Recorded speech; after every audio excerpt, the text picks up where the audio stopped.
curta a ver com o momento atual. A gente sabe que a gente está entrando agora Yud Beis Tammuz.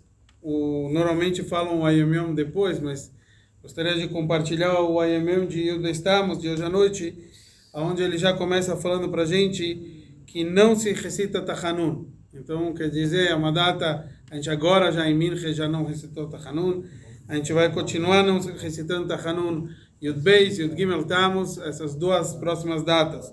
Então, aqui a gente vê com essa data importante que a gente realmente não recita Tachanun. Pois ele nos traz aqui que é o nascimento do Rebbe Yosef Yitzchok, no ano de 5.640. Depois, nessa mesma data, quando o Rebbe Rayatz estava completando 47 anos, no ano de 5.687, ele recebeu a boa notícia da sua libertação do exílio. E este exílio, ele foi imposto após ter sido preso por mais de 2 semanas. A gente sabe que ele foi preso no dia, aqui no Ayom Yom ele não conta pra gente, mas ele foi preso no dia Tetvav, no dia 15 de Sivan, e ele ficou preso. Gimel Tammuz, a gente conhece que foi a data que ele acabou saindo da prisão e foi para Kostromá, aonde ele recebeu a notícia da sua libertação nessa data. Então ele explica que ele foi preso por causa dos seus esforços pelo fortalecimento da Torá e do judaísmo. Quer dizer, o Rebbe Rayatz, ele foi preso aqui, muita gente quando ouve uma prisão, pensa em outras coisas. Aqui obviamente, o Rebbe foi preso por divulgar a Torá e o judaísmo. Depois ele nos traz, que é extraído de uma carta do Rebbe, aqui é do Rebbe Rayatz, Rabbi Yosef Yitzchok. Durante os 2 dias da libertação, a data propícia que ocorrerá em breve, ele estava antecipando já 1 ano depois, ele estava falando sobre essa data, os dias de 12 e 13 de Tammuz, que os Hasidim façam Farbrengen. Então é exatamente isso que a gente vai fazer logo após o Arvit. Ele já fala que ele pede para fazer o Farbrengen para o bem e para a bênção, materialmente e espiritualmente. Então a gente vê depois, não só aqui nessa carta que o Rebbe Rayatz escreveu, em várias e várias cartas do Rebbe, a gente vê como o Rebbe sempre responde para as pessoas, para eles próprios participarem do Farbrengen e eles incentivarem outras pessoas para participar de um Farbrengen de Yud Beis, Yud Gimel Tammuz. Você praticamente não vê uma carta do Rebbe próxima a essa data que o Rebbe não questiona a pessoa. Você participou do Farbrengen, você convenceu outra pessoa a participar do Farbrengen. A gente sabe que tem Sikha até Muge do Rebbe sobre a importância do Farbrengen, Bechol Atar Vatar, Lefinyonen, em cada lugar um Farbrengen de acordo com as possibilidades, etc. Aqui ele não só ele fala que deve fazer o Farbrengen no Ayom Yom de hoje, como ele vai explicar do que deve ser falado nesse Farbrengen. Ele vai falar ele fala aqui pra gente que nessa data de 12 e 13 de Tammuz, que os Hasidim façam o Farbrengen para o bem e para a bênção, que a gente falou, materialmente e espiritualmente, quer dizer, isso vai trazer brachot para a gente em todas as áreas, tal como estabelecido pelo primeiro pai, quer dizer, o Alter Rebbe, de abençoada memória, desses santos tzadikim sejam abençoados para a vida no mundo vindouro.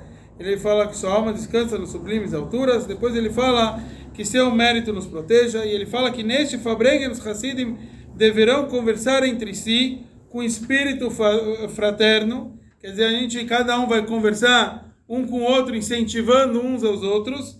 E ele fala sobre como o fortalecimento e estabelecer horários fixos para o estudo da Torá.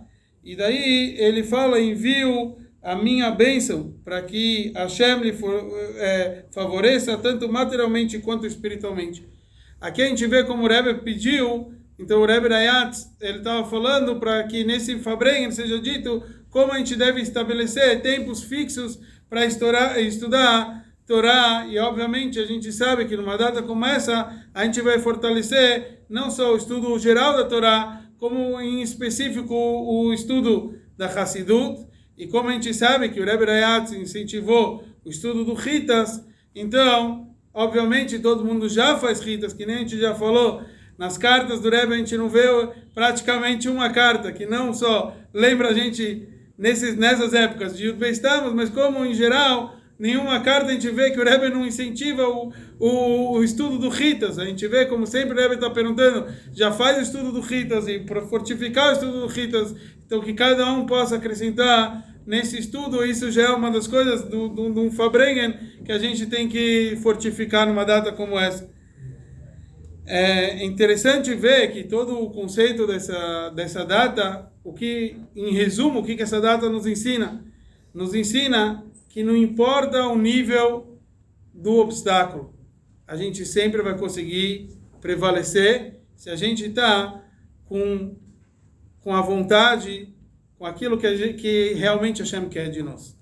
Toda aquela famosa história que todo mundo conhece, todo ano e todo momento a gente volta àquela famosa história, quando foram questionar o Rebbe Rayatz e pedirem informações dele, e falaram que aquele brinquedo, a arma, já fez muita gente falar, então pegaram uma arma e queriam forçar com isso o Rebbe Rayatz para contar sobre aonde estão os Hassidim e etc, o que eles estão fazendo. E ele fala naquela hora que esse brinquedo só faz falar para quem tem muitos deuses e um só mundo. Mas para quem tem um Hashem e mais do que um mundo, então esse brinquedo não faz falar. O que isso na verdade nos ensina é que se a gente está com Hashem, a gente vai vencer qualquer dificuldade.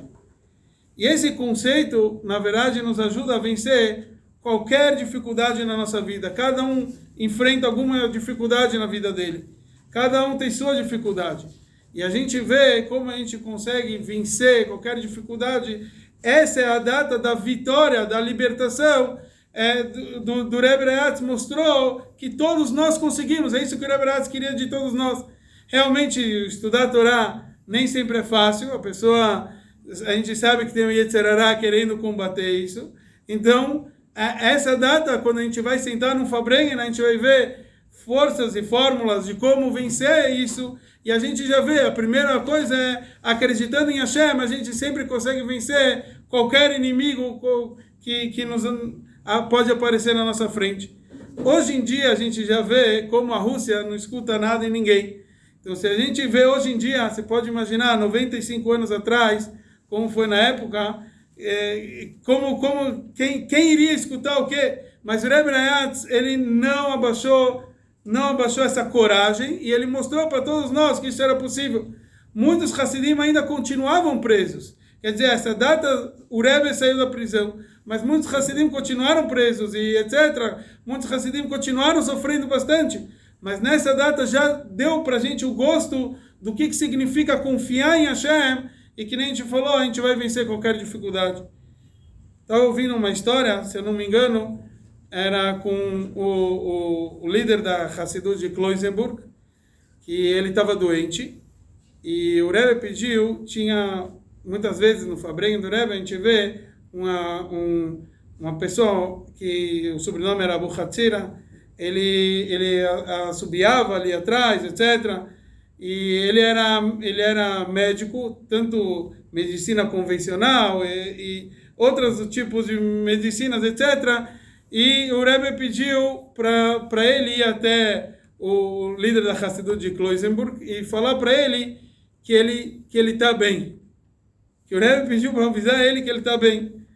Tá bom, foi isso que ele fez. Ele, como um Hassid, ele foi lá, chegou lá, viu que estavam muitos médicos tentando dar e falando qual que é a doença dele, qual que é o problema dele, e etc. E daí ele chegou lá e falou que o Rebbe pediu para avisar que ele está bem, Então ele veio e falou, eu como médico estou vendo, você está bem. Então ele estava deitado, ele começou a abrir o olho, começou a olhar, e daí de repente ele começou a falar, realmente eu estou bem, ele começou a vencer isso. Então é exatamente isso, o Rebbe ensina a cada um de nós enxergar o nosso potencial. A gente muitas vezes se questiona, será que eu tenho força? Será que eu tenho força de fazer um kviut? Fixar um momento de estudar a Torá, que nem a gente falou, estou tão cansado, tenho tantas responsabilidades. O Rebbe manda para a gente shluchim, manda emissários, que nem a gente falou, que nem foi no caso dele, mandou alguém para falar, olhar para ele e falar, você está bem, você consegue mais do que você imagina. Então essa foi realmente a batalha de Yud Beis e Yud Gimel Tammuz são duas datas, uma na sequência da outra, que nos mostrou, foi duas etapas. Foi primeiro avisaram para ele que ele estava livre, só que ele ainda não tinha papelada. E a gente sabe que isso mostra também, o Rebbe traz para a gente, porque tudo isso tem que demorar e tem que ter vários shlavim, tem que ter várias etapas. Teve Gimel Tammuz, que o Rebbe Rayatz, ele saiu da prisão e ele é mandado para Kostromá. Depois tem a data que ele avisa que você está livre, mas ele ainda não estava totalmente livre porque não tinha papelada. Daí vem Yud Gimel Tammuz. Por que tem que ser tudo assim? Porque a gente tem que ver que é um milagre, que nem a gente explicou, que há 95 anos atrás, se nem hoje a Rússia escuta, imagina 95 anos atrás, como iria escutar? Teoricamente eles podiam fazer aquilo que eles bem entendiam, mas a gente vê que aconteceu um milagre de uma forma revestida na natureza. Na natureza a gente sabe que, pelo menos quem já cresceu um pouquinho, conhece que para ter uma janta ou para ter um almoço, isso não vem de uma hora para outra, não é como piscar. Muitas coisas na atualidade a gente sabe que é automático. A gente vê isso, toda a forma da tecnologia se desenvolvendo, então tudo é automático. Mas para sair um almoço, sair uma janta, a gente depois sabe como que demora. Você tem que pensar quais são os ingredientes, comprar os ingredientes, trazer, cozinhar. Demora para cozinhar, tem que saber esperar, cada alimento cozinha na sua forma. Isso significa a natureza das coisas não é um milagre. A natureza acontece de uma forma que cada coisa leva seu tempo.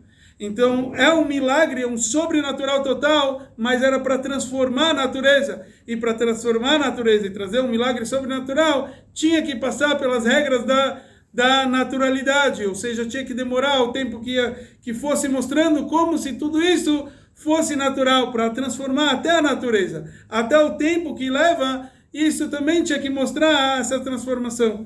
Então é isso que a gente vê nessas datas, então que a gente possa aproveitar os dias, os momentos, porque aquilo que aconteceu, o sobrenatural, esse potencial da gente vencer o sobrenatural que nos dá a força de vencer, até mesmo dentro da natureza, dentro do nosso dia a dia, dentro dos nossos problemas, dificuldades que a gente encontra, o Rebbe mostra e aponta para a gente e fala, a gente consegue. Você vai vencer, você está bem, você consegue vencer qualquer dificuldade que aparece, que é isso que a data de hoje fala. Como o Rebbe Rayatz falou, até mesmo Asher Beshem Israel Echoneh, até mesmo um judeu, que só é chamado de judeu, essa é uma data da sua liberdade. Ele vai entender que o judaísmo é para ele, é uma coisa boa, é uma coisa agradável. Você pode comemorar e cumprir o teu judaísmo abertamente, de uma forma realmente revelada em todo e qualquer lugar.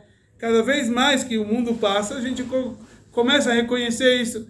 Eu me lembro quando eu fiz bar mitzvah, que muita gente tinha vergonha de colocar tefilin assim em público, principalmente. Até aqui, você ia no clube judaico, tinha muita gente, o que vão achar de mim, isso, aquilo. Quanto mais você vê o mundo aberto, você vê nos Estados Unidos, cada um se expressa, quer mostrar a liberdade. Já contei isso outra vez, mas vale a pena contar isso de novo. Agora, Baruch Hashem, Yudalev Nissan, eu viajei para o Rebbe com algumas pessoas, e quando eu estava voltando, uma das pessoas que estavam viajando junto acabou no momento de passar pela segurança, ele estava um pouco com vergonha já, ele pegou a kippah e botou no bolso. E a moça lá da segurança, que não era Yudiá, ela olhou e falou, espera, o que você botou no bolso? E ele tirou a kippah. Ela falou, você não tem vergonha? Isso é para você botar na cabeça, você não tem que ter vergonha do teu judaísmo. Então, é isso, essa transformação que a gente vê que o Rebbe Rayatz causou e trouxe para a gente, onde há 95 anos atrás era perigo de vida, talvez, o cara expressar o seu judaísmo. Hoje em dia, a gente vê as pessoas mostrando e falando para cada um, você não tem que ter vergonha de estar com uma kippah na cabeça. Como você vai botar a kippah no bolso? Você tem que ter, realmente, você tem que ter o orgulho judaico. Essa é a forma que a gente vê como aconteceu, é exatamente o mesmo conceito da nossa parashá, a transformação que a gente vê, como que Balak chama o Bilam, e o Bilam ele vem querer amaldiçoar o nosso povo. E chega lá na hora, ele fala as maiores brachot, ele fala para a gente sobre a vinda de Mashiach, ele fala Matov Alecha Yaakov, Mishkenotecha Israel, ele vê como o nosso povo está acampado, bonito, ele começa a olhar, ele começa a ver, e ele traz esse orgulho judaico, como ele próprio fica impressionado, e a gente vê a transformação, no final, que nem a gente falou, que até de Balak, acabou vindo Ruta, a Moaviá, a gente sabe que de lá vem David Amelech e de lá vem Mashiach. Então toda essa transformação de tudo aquilo que há de negativo, depois em positivo, é isso que a gente vê, o começo da batalha, na época do Rebbe Rayat, isso continua até os dias de hoje. E hoje à noite, então, brilha um Chag Geulam, um dia de redenção, que nem o Rebbe falou, não para mim, não só para todos os Chabadnikim. Não, e era o dia que nem a gente falou, o dia do aniversário do Rebbe Rayat, brilhava o assunto do Rebbe. E que nem a gente vê no Mamar, que nem a gente estudou até bastante no Maimer Gata Tetzav, como um Rebbe, ele incita cada um a fazer o Messirus Nefesh, auto-sacrifício pelo judaísmo. Hoje, Baruch Hashem, Messirus Nefesh é só Messirus Arotzen. A gente precisa só dar um pouquinho da nossa vontade para a gente poder fazer o máximo de judaísmo com vontade, de uma forma agradável. E a gente vê isso como que o mundo está aceitando, e que nem a gente falou, o mundo já está querendo comemorar a vinda de Mashiach, todos nós juntos, que seja em breve, se Deus quiser. Zag Baruch.